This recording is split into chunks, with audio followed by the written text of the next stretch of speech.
दामाद बना कुत्ता। रामापुर नाम के गांव में बिरजू नाम का व्यक्ति अपने ससुराल में घर जमाई बनकर रहता था। बिरजू कोई काम नहीं करता था, ससुराल में मनपसंद का खाना बनवाकर खाकर आराम करता था।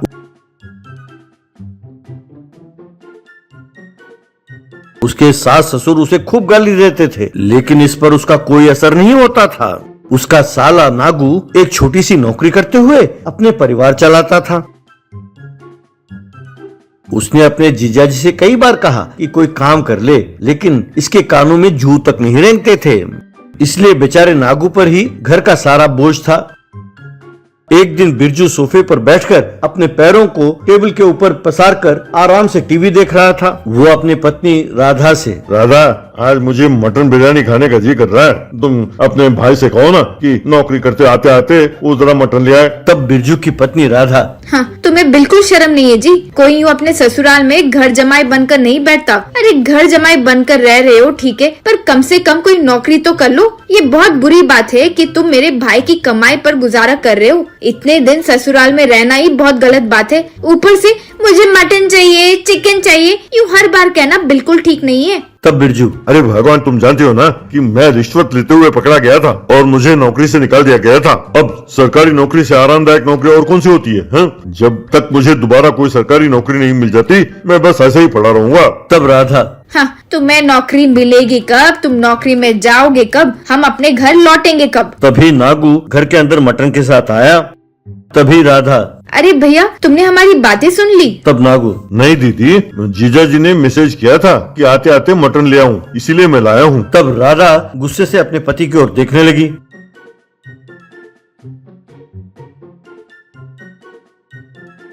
बाद में मटन बिरयानी बनाया तो बिरजू अकेला सारा मटन बिरयानी खा गया। उसने अपने सास ससुर और घर के बाकी लोगों के लिए बिल्कुल कुछ नहीं छोड़ा। ये देखकर सबको बिरजू पर बहुत गुस्सा आया।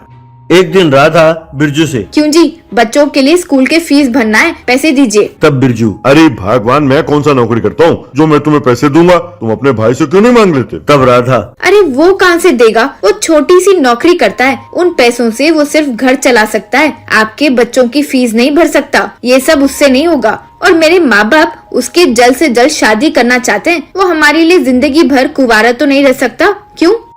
तब राधा की माँ, सही बात है दामाद जी, वो अकेला बेचारा कब तक घर चलाता रहेगा? आपको भी कोई नौकरी कर लेनी चाहिए। मैं परसों अपनी सहेली के घर में शादी पर गई थी।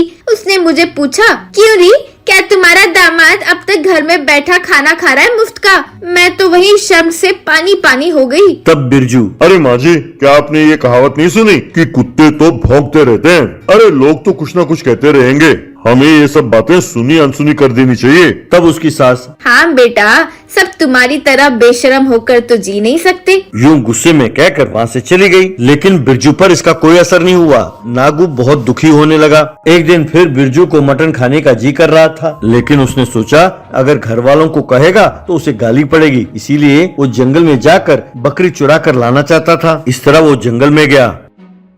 वहाँ बिरजू को एक बकरी दिखाई दी। वो उसे पकड़ने के लिए उसके पीछे गया। वो बकरी आगे भागने लगी, वो पीछे पीछे, बकरी आगे आगे भागने लगे। यूं दौड़ते दौड़ते अचानक बिरजू के पैर एक पत्थर से टकराया और बिरजू धाड़ करके एक साधु के ऊपर गिरा। इस तरह उस साधु को चोट लगी। उस साधु ने वहाँ पर एक बकरी को देखा। उसको सारी बात समझ में आ गई। साधु बिरजू से, ए मूर्ख, तुम पैसे तो कुछ कमाते नहीं, ऊपर से बकरी चुरा कर मटन खाना चाहते हो? मैं तुम्हें श्राप देता हूँ, आज से हर रात को तुम कुत्ते में बदल जाओगे। शरीर तुम्हारा कुत्ते का होगा, लेकिन चेहरा तुम्हारा अपना होगा। इस तरह जब तुम कुत्ता बन जाओगे तो रात को तुम्हें खूब भूख लगेगी, लेकिन बाहर तुम आ नहीं सकोगे और भूख के मारे तड़पते रहोगे। ये सुनकर बिरजू के पैरों के तले जमीन खिसक गई। वो तुरंत साधु के पैरों पर गिरा और, स्वामी जी, मुझे माफ कर दीजिए, मुझे इस श्राप से मुक्त कर दीजिए, कहकर उनके सामने गिड़गिड़ाने लगा। तब साधु, जब तुम खुद की कमाई करने लगोगे और अपने घर पर अपनी कमाए हुए पैसे ले जाओगे और ससुराल में घर जमाई बनकर रहना छोड़कर अपने घर जाओगे, तब तुम इस श्राप से मुक्त हो जाओगे। तब बिरजू वहाँ से चला गया।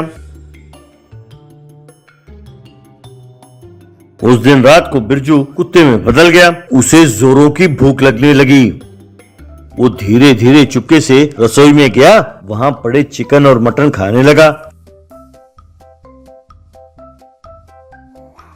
सुबह होते ही वो नौकरी के तलाश में जाने लगा। उसने नौकरी शुरू की और जो पैसे मिलते थे वो अपने पत्नी को लाकर देने लगा।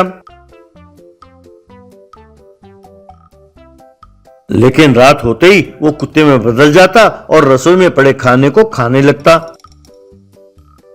बिरजू की सास को शक होने लगा कि रात को कोई रसोई में आकर खाना चुराता है, तो उसने ये बात अपने पति से कही। तब दोनों ने तय किया कि रात को वो चुपचाप निगरानी करेंगे।